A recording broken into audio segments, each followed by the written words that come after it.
अल्लाह के नाम से जो बड़ा मेहरबान नहायत रहम वाला है। आई एम रिफत जहाँ फ्रॉम लर्निंग विद रिफत जहाँ यूट्यूब चैनल। जैसा कि आपको पता है कि अभी रिसेंटली हमने चैप्टर नंबर 14 स्टार्ट किया हुआ है, जो कि है ट्रांसपोर्टेशन। आज इस चैप्टर का थर्ड लेक्चर है, जिसमें हमने जो टॉपिक डिस्कस करना है that is symbiotic relationship helps plant to get nutrients. ऐसा है कि कुछ प्लांट्स जो हैं वो सिम्बियोटिक रिलेशनशिप बनाते हैं। वो डिफरेंट फंजाई के साथ भी बना सकते हैं, बैक्टीरिया के साथ भी बना सकते हैं, जिसके बाद हेल्प ये हो जाती है प्लांट्स को कि वो ज़्यादा से ज़्यादा न्यूट्रिएंट्स लेते हैं, और वो न्यूट्रिएंट्स लेते हैं जिनको उनकी ज़रूरत होती है, जो कि नॉर्मली बहुत कम अमाउंट में ले रहे हैं, हालांकि उनकी ज़रूरत बहुत ज़्यादा होती है।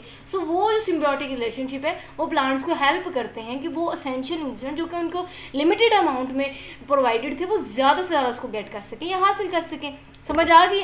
अच्छा, नेक्स्ट मैं आपको अगेन थोड़ी बहुत स्लाइड से फेमिलियर कर दूं। भैया हमने पढ़ना क्या है, किस दीवार में सर मारना है, कुछ इस तरह की स्लाइड्स हैं जो आज हमने डिस्कस करनी है। कोई मुश्किल नहीं है, हमने जस्ट माइकोराइजा डिस्कस करना है, फंजाई का रिलेशनशिप रूट्स के साथ, कौन कौन से इंपॉर्टेंट न्यूट्रिएंट्स हैं जो गेट करते हैं इस रिलेशनशिप के बाद। उसके बाद कुछ पाथवेज डिस्कस करने हैं। भाई किसको नहीं अभी मैंने पढ़ाया, अभी तो मैंने पढ़ाया है, कल की बात है भाई। एपोप्लास्ट पाथवे, फिर हमने सिम्प्लास्ट पाथवे और वैक्यूलर पाथवे पढ़ना है भाई। इसके बाद हमारा ये टॉपिक खत्म हो जाएगा। तो ये कुछ ऐसी टर्म्स है जो हमने ऑलरेडी भी डिस्कस की हैं, जस्ट हमने कुछ जो डिटेल डिस्कस करनी है ना वो सिम्बायोटिक रिलेशनशिप के बारे में डिस्कस करनी है कि जो प्लांट्स हैं वो सिम्बायोटिक रिलेशनशिप किसके साथ बनाते हैं और क्यों बनाते हैं। अच्छा, सिम्बायोटिक रिलेशनशिप का एक और नाम मेरे माइंड में आ रहा है, मैं आपको बता दूँ ताकि आपको आइडिया हो कि आपने ये पहले भी पढ़ा हुआ है। पिछली क्लासेस में आपने म्यूचुअलिस्टिक रिलेशनशिप डिस्कस किया होगा। जो म्यूचुअलिस्टिक रिलेशनशिप होता है या जो म्यूचुअलिज्म होता है ना, इसमें बेसिकली दो लिविंग ऑर्गेनिज्म एक साथ रह रहे होते हैं, जिसके बाद दोनों को फायदा हो रहा है, नुकसान किसी को नहीं हो रहा। ठीक है, ये बहुत इंपॉर्टेंट और ना एक हेल्दी सा एक रिलेशनशिप होता है। आज हमने रिलेशनशिप डिस्कस करना है वो सिम्बायोटिक रिलेशनशिप या ये म्यूचुअलिस्टिक रिलेशनशिप होता है, जिसमें प्लांट्स जो है ये रिलेशनशिप बनाता है या तो फंजाई के साथ या फिर बैक्टीरिया के साथ। जो फंजाई के साथ बनाएगा उनको हम माइकोराइजा बोलेंगे, क्योंकि माइको का मतलब होता है फंजाई, राइजी का मतलब होता है रूट्स। तो जो प्लांट्स की रूट्स के साथ जो फंजाई अटैच होती हैं वो एक रिलेशनशिप बनाती हैं, ठीक है, सिम्बायोटिक रिलेशनशिप, जिसके बाद फंजाई को भी फायदा होता है, प्लांट्स को भी फायदा। वो माइकोराइजा वाली कंडीशन है, वो हम देख भी लेंगे। अच्छा, स्टार्ट में ना सबसे पहले वो इंपॉर्टेंट न्यूट्रिएंट्स डिस्कस करते हैं जिसकी प्लांट को ज़रूरत बहुत होती है, ठीक है, लेकिन प्लांट उसको उस हद तक हासिल नहीं कर सकता। हमें या तो फिर फर्टिलाइजर्स देने पड़ते हैं उसको हासिल करने के लिए, या फिर ये सिम्बायोटिक रिलेशनशिप बन जाए तो फिर तो भाई वारे नहीं आ रहे, वेल एंड गुड हो जाएगा।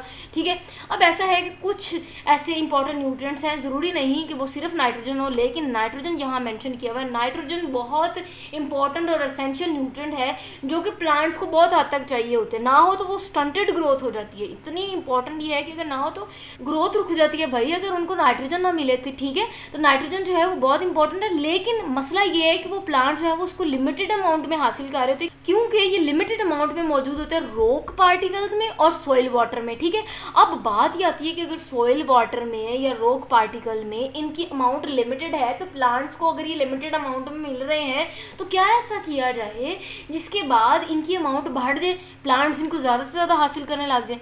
ठीक है, अच्छा, इसके बाद होता है ये कि प्लांट जो है वो म्यूचुअलिस्टिक रिलेशनशिप बना देते हैं या फिर ऐसे बेनिफिशियल रिलेशनशिप बना देते हैं डिफरेंट लिविंग ऑर्गेनिज्म के साथ, जो कि इन लिमिटेड न्यूट्रिएंट्स की अमाउंट को बढ़ा देते हैं। ठीक है, अब वो अदर लिविंग ऑर्गेनिज्म में फंजाई अगर आ जाए, फंजाई और रूट्स का जो कनेक्शन होता है, ये रिलेशनशिप होता है, उनको माइकोराइजा बोलते हैं। ठीक है, उसके बाद नाइट्रोजन फिक्सिंग बैक्टीरिया भी होते हैं, ना सिर्फ फंजाई बल्कि कुछ ऐसे बैक्टीरिया जो कि आपको पता है इन्वायरमेंट से नाइट्रोजन को लेके फिक्स करते हैं और उनको फिक्स करने के बाद रूट्स को देते हैं, जिस फॉर्म में उनको नाइट्रोजन चाहिए होती है उसी फॉर्म में वो बैक्टीरिया उसको कन्वर्ट करने के बाद दे रहे होते हैं, जिसके बाद रूट नोड्यूल्स ऑफ लेग्यूम्स में वो मौजूद जो बैक्टीरिया जो कि नाइट्रोजन फिक्सिंग बैक्टीरिया माना जाता है वो उनको देता है, जिसके बाद वो जो लिमिटेड अमाउंट ऑफ नाइट्रोजन के मसले से जूझ रहे होते हैं उससे बच जाते हैं। ठीक है, अच्छा, नेक्स्ट अगेन बहुत इंपॉर्टेंट शॉर्ट क्वेश्चन मैंने मेंशन कर दिया ताकि आपको पता हो कि भाई क्या इस टॉपिक रिलेटेड इंपॉर्टेंट है। तो इसमें डेफिनेशन पूछी जा सकती है या वो पूछ सकते हैं what do you know about mycorrhiza. Next, mycorrhiza help in Uptake of mineral. Mycorrhiza help करता है मिनरल्स की अपटेक। अब बात ये आती है कि क्या सिर्फ नाइट्रोजन, नहीं जी, फास्फोरस को भी वो अपटेक करने में हेल्प कर रहे होते हैं। कुछ ट्रेस मिनरल्स या कुछ ऐसे ट्रेस मेटल्स जैसा कि जिंक हो गया, कॉपर हो गया, उनकी भी एब्जॉर्प्शन करते हैं। अब आगे नहीं भागते, यहाँ आ जाओ। कहते हैं कि ये जो माइकोराइजा है ना, ये बेसिकली फंगल एसोसिएशन होती है रूट्स के साथ, क्योंकि फंजाई प्लस रूट्स माइकोराइजा कहलाते हैं। जितने भी हायर प्लांट्स की रूट्स हैं वो जब फंजाई के साथ मिल जाती हैं तो वो माइकोराइजा बनता है, ठीक है। और ये जो माइकोराइजा या ये जो रिलेशनशिप है या ये जो एसोसिएशन है फंजाई और प्लांट्स की, या ये जो फंजाई और रूट्स की जो दोस्ती है, वो हेल्प करती है मिनरल्स की एब्जॉर्प्शन या Uptake of minerals by the plant. समझ आ गई। अब उसके बाद फंजाई जो है वो ना सिर्फ नाइट्रोजन की अमाउंट को लेने में हेल्प करता है, उसके साथ साथ ये अपटेक करवाता है फॉस्फोरस को। आपको पता है फॉस्फोरस कितनी इंपॉर्टेंट है। ये जो नाइट्रोजन खादें दी जाती हैं, फॉस्फोरस की खादें दी जाती है, बोरी के बोरी पड़ी होती हैं, आपने सुना भी होगा। ये बहुत इंपॉर्टेंट है फॉस्फोरस। उसके बाद कुछ ऐसे ट्रेस मेटल्स भी, जैसा कि जिंक हो गया, कॉपर हो गया, ठीक है। उसके बाद कहते हैं रूट्स जो कि इन्फेक्टेड होती हैं। अब लफ्ज़ यहाँ इन्फेक्टेड लिखा हुआ है, मतलब कि जुड़ी होती हैं, लेकिन ये आप देख सकते हैं ये वो रूट्स हैं जो कि इन्फेक्टेड है बाय द फंजाई, लेकिन इन्फेक्टेड है लेकिन नुकसान नहीं है इनका, ठीक है। हाँ इन्फेक्टेड जरूर है, ये आप कह सकते हैं कि इन्फेक्टेड नहीं है, या फिर अनइन्फेक्टेड रूट्स दिखाएंगे, ठीक है। सो ये अनइन्फेक्टेड रूट्स है, मतलब विदाउट माइकोराइजा प्लांट है, ठीक है। अब ये ऐसी रूट्स हैं जो कि फंजाई के साथ, आप देख सकते हैं कितना सरफेस एरिया भी इवन बढ़ जाता है अगर फंजाई जुड़ी हो तो, ठीक है। अच्छा, सो ये जो रूट्स हैं जो कि इन्फेक्टेड होती हैं माइकोराइजा फंजाई की, वो ट्रांसपोर्ट करती हैं फॉस्फेट की एट हायर रेट, क्योंकि फ़ायदा है ना भाई, फ़ायदा ये है कि जिन रूट्स के साथ फंजाई लगा होता है वो रेट्स ज़्यादा बढ़ा देती है फॉस्फेट की अपटेक के, एज़ कम्पेयर टू दोज जो कि अनइन्फेक्टेड रूट्स होती हैं, जिनके साथ फंजाई अटैच नहीं होती।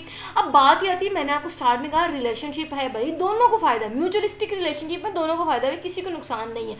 म्यूचुअलिस्टिक रिलेशनशिप में फंजाई को क्या फ़ायदा है, बात ये सवाल ही आता है कि फंजाई को क्या फ़ायदा। हमें तो पता समझ आ गई भाई, रूट्स को तो भाई वो फंजाई जो है वो फॉस्फोरस भी दे रहे हैं, जिंक भी दे रहे हैं, कॉपर भी दे रहे हैं, नाइट्रोजन भी दे रहे हैं, ठीक है।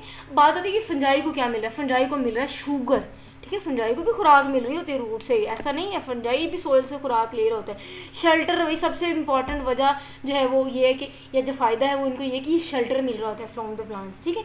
अच्छा, उसके बाद ये कर ये रहे होते हैं कि ये बढ़ा देते हैं प्लांट्स के मिनरल न्यूट्रिएंट्स की एफिशिएंसी को, या फिर इनकी एब्जॉर्प्शन ज़्यादा से ज़्यादा हो जाती है, एफिशिएंट एब्जॉर्प्शन होती है, जो चाहिए होते हैं न्यूट्रिएंट्स उनकी बढ़ा देते हैं रेट को, ठीक है। उसके बाद कितनी परसेंटेज और कहाँ देखने मिलती है, ऐसा है कि जो फ्लावरिंग प्लांट्स है ना उनमें 90% जो है वो देखने को मिलती है माइकोराइजा की एसोसिएशन या रिलेशनशिप फंजाई के साथ, फ्लावरिंग प्लांट्स, ठीक है।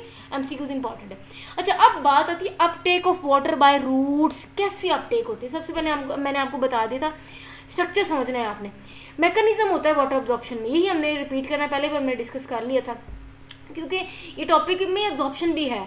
ऐसा है कि रूट हेयर है, ठीक है। उसके बाद आपको पता है एपिडर्मिस आता है, एपिडर्मिस के बाद कॉर्टेक्स, कॉर्टेक्स के बाद एंडोडर्मिस, एंडोडर्मिस के बाद पेरिसाइकिल, और फिर पेरिसाइकिल के बाद जाइलम ऑफ फ्लोएम, ठीक है। अब बात आती है कि ये जो मूवमेंट हो रही है ना, अगेन ये हायर से लोअर कंसंट्रेशन में अगर हो तो उसको ऑस्मोसिस बोलते हैं, क्योंकि water movement from higher concentration to the lower concentration through partially permeable membrane, उसको ऑस्मोसिस बोलते हैं। तो ये जो वाटर मूवमेंट होती है रूट्स में, ये ऑस्मोसिस भी कहलाती है, ठीक है।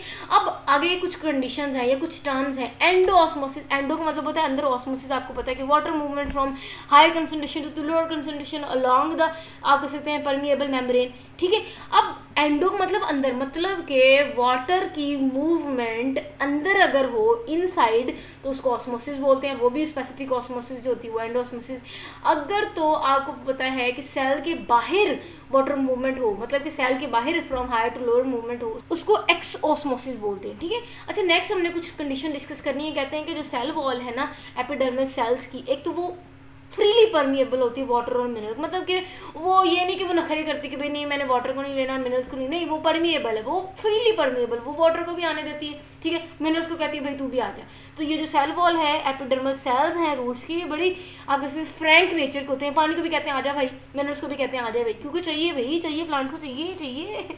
अच्छा, नेक्स्ट यदि सेल मेम्ब्रेन जो है वो पार्शियली परमिएबल होती है, और वो जो पार्शियली परमिएबल होती हैं वो सोल्यूशन फॉर्म, बार बार मैं कह रही हूँ सोल्यूशन फॉर्म ऑफ जितने भी मिनरल्स हैं वो एब्जॉर्प्शन होती हैं। हाँ, अगर तो सॉइल पार्टिकल्स के साथ आयनिक बॉन्ड्स बन जाए मिनरल्स के, तब मुश्किल हो जाती है, या फिर होती नहीं है, प्लांट्स उसको लेते ही नहीं है या ले नहीं सकते, ठीक है। उसके बाद नेक्स्ट है जी, वाटर जो है वो एंटर करता है एपिडर्मल सेल से, ठीक है। मैंने आपको बताया था सबसे पहले रूट हेयर्स, फिर रूट हेयर के फ़ौरन बाद एपिडर्मल सेल्स आते हैं रूट से, क्योंकि वो एक्सटेंशन ही तो होते हैं एपिडर्मल सेल्स की, रूट हेयर्स, ठीक है। उसके बाद ये मूवमेंट ना कंसंट्रेशन ग्रेडियंट के होते होते आगे जाती हैं कॉर्टेक्स में, कॉर्टेक्स के बाद एंडोडर्मिस में, फिर पेरिसाइकल में, फिर फाइनली ये जाते हैं जाइलम में, ठीक है। ये आपको पता है, मैंने इंटरनल स्ट्रक्चर भी आपको पहले बता दिया, नहीं तो आपने पहले लेक्चर लाजमी लेने हैं, तब आपको ये समझ आएगी। अच्छा, आपने हमने ना नेक्स्ट मूवमेंट डिस्कस करनी, और उन मूवमेंट्स में भी हम एपोप्लास्ट पाथवे, सिम्प्लास्ट पाथवे और वैक्यूलर पाथवे डिस्कस करना है। अब यहाँ पे मैंने डिस्कस की तीनों की तीनों, ठीक है। आप एरो समझ लें, ये पर्पल एरो रिप्रेजेंट कर रहा है एपोप्लास्ट, जिसमें सेल वॉल से सेल वॉल मूवमेंट होती है सिर्फ। नेक्स्ट जो आपको पिंक एरो नजर आ रहा है, ये जो है ना, ये साइटोप्लाज्म से साइटोप्लाज्म मूवमेंट शो कर रहा है, क्योंकि येलो उन्होंने लेबल किया हुआ साइटोप्लाज्म, और ये सिम्प्लास्ट पाथवे में होता है। अगर मिनरल मूवमेंट या वाटर मूवमेंट या किसी भी चीज़ की मूवमेंट या न्यूट्रिएंट्स की मूवमेंट वैक्यूल से वैक्यूल हो तो उसको वैक्यूलर पाथवे बोलते हैं, ठीक है। ये सॉरी की सॉरी मैंने आसान कर दी, नीचे लिखा भी हुआ है एपोप्लास्ट पाथवे सेल वॉल, ठीक है, सिम्प्लास्ट पाथवे साइटोप्लाज्म, और एपोप्लास्ट पाथवे जो है वो वैक्यूल टू वैक्यूल।